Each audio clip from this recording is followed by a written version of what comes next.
The Apollo University, University of Leicester, 35 lakhs fees for 3-year BTech CSE UK.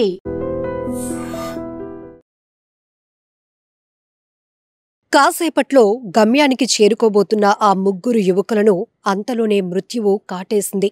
ముగ్గురిని అమాంతం మింగేసింది. Lorry రూపంలో వచ్చినటువంటి మృత్యువు కోరలు చాచి ఆ ముగ్గురు యువకులను కాటేసింది.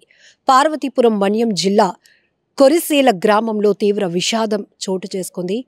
ఇక్కడ సిగురు కార్తీక్, సిగురు ఉదయ్ కిరణ్ ఇద్దరు అన్నదమ్ములు. కార్తీక్ ఐటీఐ పూర్తి చేసి హైదరాబాద్లోని ఓ ప్రైవేట్ కంపెనీలో జాబ్ చేస్తున్నాడు. అయితే ఉదయ్ మాత్రం ఇప్పుడు డిగ్రీ చేస్తున్నాడు. వీరితో పాటు దువ్వాన జగన్ అనే అబ్బాయి ఇంటర్ చదువుతున్నాడు. తిను కూడా ఆ బైక్ పై ప్రయాణం చేస్తున్నాడు.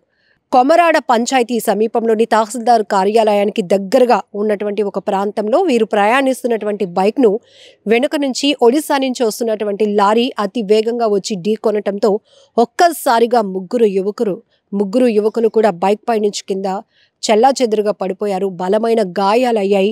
కాళ్ళు కూడా విరిగిపోయాయి. మొత్తం శరీర భాగాలు కూడా ఛిద్రమైపోయినటువంటి పరిస్థితి. అక్కడ ఆ రోడ్డు ప్రమాద తీరు చూస్తేనే ఎవరికి కంటి మీద కునుకు రాదు. అంత ఘోరంగా జరిగినటువంటి ప్రమాదంలో ముగ్గురు యువకులు కూడా అక్కడికక్కడే ప్రాణాలు కోల్పోయారు. ఎంత బాధాకరమైన ఘటన. మరి కాసేపట్లోనే వీరు గుమ్మ రైల్వే స్టేషన్కు చేరుకోబోతున్నారు. కార్తీక్ హైదరాబాద్లో జాబ్ చేస్తూ ఉంటుంటే అయితే ఇక్కడ కొరిసీల తన విలేజ్కి అయితే వచ్చాడు. తన తమ్ముడికి అప్పటి వరకు చాలా జాగ్రత్తలు చెప్పాడు. ఎందుకంటే కార్తీక్ అలాగే ఉదయ్ కిరణ్ ఇద్దరు అన్నదమ్ములు. కార్తీక్కి 21 years, అలాగనే ఉదయ్కి 19 years అనమాట. వాళ్ళ తల్లి చనిపోవడం వల్ల తండ్రి భవన నిర్మాణ కార్మికుడిగా పనిచేస్తూ ఇద్దరు పిల్లల్ని చాలా బాగా చదివిస్తున్నారు. ఈ క్రమంలోనే హైదరాబాద్ నుంచి తన విలేజ్కి వచ్చినటువంటి కార్తీక్ మళ్ళీ తిరుగు ప్రయాణం అయ్యేందుకు గుమ్మ రైల్వే స్టేషన్కు వెళ్తున్నారు ఒక బైక్ పై. సో వీళ్ళతో పాటు అక్కడ స్థానికంగా తన తమ్ముడికి ఫ్రెండ్ అయినటువంటి ఇంటర్ చదువుతున్నటువంటి జగన్ కూడా వచ్చాడు. ఈ ముగ్గురు ఒకే బైక్ పై వెళ్తూ ఉన్న టైంలో అక్కడ ఒక మలుపు వద్ద ఒడిశా నుంచి వస్తున్నటువంటి లారీ ఢీ కొట్టడంతో ఒక్కసారిగా ముగ్గురు కూడా కిందన పడిపోయారు. చెల్లా చెదురుగా పడిపోయినటువంటి వారి మృతదేహాలు తీరు చూస్తేనే రోడ్డు ప్రమాదం ఎలా జరిగిందో, ఏ స్థాయిలో జరిగిందో, ఎంత ఘోరంగా జరిగిందో కూడా అర్థమవుతోంది. మొత్తం నుజ్జు అయిపోయినటువంటి శరీర ఆ భాగాలను తీయటానికి కూడా కాస్త ఇబ్బందికర పరిస్థితులు నెలకొన్నాయని చెప్పొచ్చు. సో ఇక్కడ చూసారా, ఏ క్షణంలో ఎటు నుంచి ప్రమాదం పొంచి వస్తుందో, ఏ వైపు నుంచి మనకి మృత్యువు కాటేస్తుందో కూడా ఎవరు ఊహించలేం. అందుకే దాన్ని ప్రమాదం అన్నాం. కానీ రోడ్డు ప్రమాదాలు జరుగుతున్న తీరు, అందులో ప్రాణాలు పోగొట్టుకుంటున్న వారి పరిస్థితి చూస్తే గుండెలు అదిరిపోతున్నాయి. ఎందుకంటే చూడటానికి కూడా కాస్త ధైర్యం కావాల్సిన పరిస్థితి. ఆ స్థాయిలో రోడ్డు ప్రమాదాల తీరు ఉంటుంది.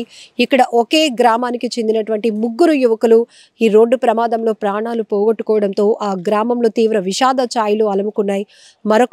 ఒకవైపు ఇప్పటికే భార్యను పోగొట్టుకున్నటువంటి ఆ వ్యక్తి ఇప్పుడు ఎదుగొచ్చిన మంచిగా చదివించాడు. కష్టపడి చదివించి మంచి పిల్లలు జాబ్ చేస్తున్నారు. ఇంకో చిన్నబ్బాయి చదువుకుంటున్నాడు. వాళ్ళ కాళ్ళపై వాళ్ళు నిలబడే పరిస్థితికి వచ్చారు అని సంతోషించే లోపే ఆ తండ్రికి మరొక దెబ్బ, కోలుకోలేని దెబ్బ. ఆ మృత్యువు ఆ ఇద్దరు అన్నదమ్ముల్ని మింగేయటంతో ఆ తండ్రి ఇప్పుడు ఒంటరైపోయాడు, అనాథ అయిపోయాడని చెప్పాలి. ఎందుకంటే ఇక భార్య లేదు, ఇద్దరు పిల్లలు లేరు. ఇలాంటివి ఎవరైనా ఊహించగలుగుతారా? అసలు చెప్పడానికే మాటలు రావటం లేదు. చాలా ఇబ్బందిగా ఉంది. కానీ ఆ పరిస్థితి ఊహిస్తే ఎంత కఠినంగా ఉంటుంది, ఎంత బాధగా ఉంటుందో అర్థమవుతోంది. అలా ఎదుగొచ్చిన పిల్లలు రోడ్డు యాక్సిడెంట్లోనే ఇద్దరు అన్నదమ్ములు కన్నుమూశారంటే ఆ తండ్రి గుండెలు బాదుకుంటూ ఆ కన్నీరు పెట్టుకుంటున్నటువంటి తీరు, ఆయన రోదన ప్రతి ఒక్కరిని కదిలిస్తోంది, కలిచివేస్తోంది. అసలు చూడటానికి కూడా చాలా ఇబ్బందికరమైనటువంటి పరిస్థితులు నెలకొన్నాయి. మరొక వైపు ఈ దువ్వాన జగన్ అనే అబ్బాయి కూడా ఇంటర్ చదువుతున్నాడు. సో వీళ్ళతో పాటు ఉదయ్ వాళ్ళ అన్నని స్టేషన్ దగ్గర డ్రాప్ చేసి వచ్చేద్దాం, తిరిగి రిటర్న్లో ఇద్దరం కలిసి వెళ్ళిపోదాం అనుకున్నారు. కానీ ఇలా వెళ్తున్న ప్రయాణంలోనే ముగ్గురు జీవితం అర్ధాంతరంగా అక్కడితోనే వాళ్ళ ప్రయాణం ఆగిపోతుందని, వారి జీవితం ఆగిపోతుందని పాపం ఊహించలేనటువంటి పరిస్థితి. చూసారా, ఎప్పుడు ఎటు నుంచి ఏం ముంచుకొస్తుందో ఎవరూ ఊహించలేం. కొన్ని సోషల్ మీడియాలో ఇప్పటికే చాలా వీడియోలు వైరల్ అవుతూ ఉంటాయి. త్రుటిలో ఆ ప్రమాదం నుంచి తప్పించుకున్న వాళ్ళని అదృష్టవంతులు అంటాం. ఆ క్షణంలోనే ఆ ప్రమాద బారిన పడి ప్రాణాలు పోగొట్టుకున్న వారిని ఇంకా ఏమనాలో కూడా మనకు తెలీదు. ఎందుకంటే ఆ కుటుంబాలు తమ వారిని పోగొట్టుకుంటున్నటువంటి కుటుంబాల రోదన, ఆ కడుపు కోత ఎలా ఉంటుందో మనందరికీ తెలుసు. ఎందుకంటే ఆ కన్నీళ్లు వివరించటానికి, వర్ణించటానికి కూడా మనకి మాటలు సరిపోవు. ఏదేమైనా ఇక్కడ కొరిసీల గ్రామంలో ఒక్కసారిగా ముగ్గురు యువకులు అలా వెళ్తున్న వాళ్ళు మళ్ళీ తిరిగి రాలేని పరిస్థితిలో తిరిగి రాని లోకాలకు వెళ్ళిపోయారు అనే మాట, ఈ వార్త ఎవరు జీర్ణించుకోలేకపోతున్నారు. ఆ తండ్రిని ఓదార్చడం మాత్రం ఎవ్వరి తరం కావటం లేదు. దేవుడా, నన్నైనా తీసుకుపోయావు కాదు, నా భార్యను తీసుకెళ్ళిపోయావు, నన్నైనా తీసుకెళ్ళిపోయి నా కొడుకుల్ని కాపాడవలసింది అంటూ తను ఎలాంటి మాటలతో అక్కడ కన్నీళ్లు పెట్టుకుంటున్నాడంటే, ఎంత గుండెలు బాదుకుంటూ రోధిస్తున్నాడంటే ఆ మాటలు కూడా చెప్పడానికి కాదు, అతను పరిస్థితిని చూడటానికి కూడా ఎవరికి ధైర్యం సరిపోవటం లేదు. అంత దారుణంగా ఉంది. అయితే ఎప్పుడు ప్రమాదాలను ఎవరిని తప్పించలేం, కానీ మనం నిర్లక్ష్యంగా ఉండకుండా ఉండి మన బాధ్యత, మన ప్రాణాలు కావచ్చు, మన కుటుంబాలు మనపైన ఒక బాధ్యత కలిగి ఉంటాయి. వాటిని గురించి ఆలోచించాల్సినటువంటి రెస్పాన్సిబిలిటీ కూడా మనపై ఉంది.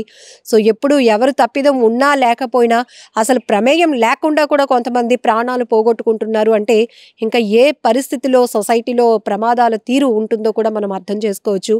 బట్ ఇక్కడ ఈ ముగ్గురు హెల్మెట్ పెట్టుకొని ఉంటే తలకి బలమైన గాయాలు అవ్వకుండా ఉండడానికి, ప్రాణాలతో బయటపడటానికి ఒక అవకాశం కూడా ఉండేది.